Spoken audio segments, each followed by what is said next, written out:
Hello everybody, welcome back to Diecast Driven. Today we're going to be taking a look at Carl Edwards' 2015 Subway Toyota Camry that he raced for Joe Gibbs Racing in the Coca-Cola 600.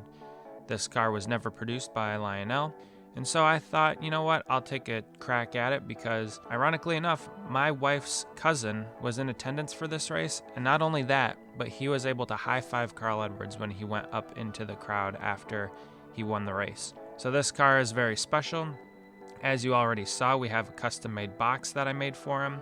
Printed it with the company that we're familiar with. That's about an hour from my house. They did a fantastic job with the printing quality. I did all the design work myself. But now about this car. So of course, it was raced in the Coca-Cola 600. If you guys can tell, I'll zoom in here, but we have the Coca-Cola confetti adorning the car. Carl only led 25 of the 400 laps. Martin Truex Jr. was the class of the field that day, leading 131. Same thing with Kurt Busch. He led 118, so it's really between those two guys being the class of the field. But something interesting about this race is it had multiple different leaders.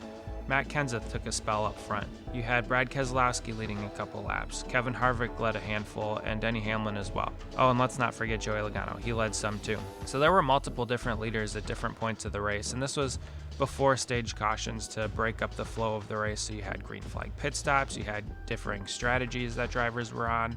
So it was a fairly interesting race from that aspect. As far as this car goes, they did not produce it for whatever reason, and going back and doing my research, I believe this is the only Coca-Cola 600 car that was not produced in the last, 20 years or 15 years or so. And I was wondering why, and I'm thinking that some of it might have had to do with the Subway controversy, because the base diecast, the base Subway diecast, was produced at the beginning of 2015. And this would have had the rights to be produced as well. However, something prevented it from being made. So that allowed me to have the opportunity to make it.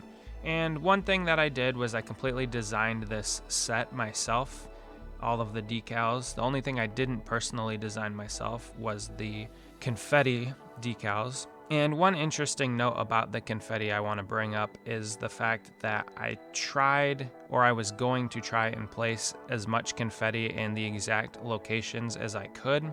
The only problem was I didn't have good reference pictures of this car. So instead of trying to do that with the minimal good reference pictures that I had, I just decided to load this thing up with confetti to set it apart from the collection. Whoever has it, of course, my wife's cousin is going to have it. Yeah, so the confetti's not perfect. It didn't have a whole lot of raced version markings on it to begin with, but overall, this car turned out great. I couldn't be more pleased with it. I will be making another one because I accidentally bought 2 decal sets, so maybe I'll end up selling the other one, and one of you lucky people out there has a chance to get it. So thank you guys for watching this video. I really always appreciate the support that you guys show. Until next time, have a great day and keep on collecting. Bye everyone.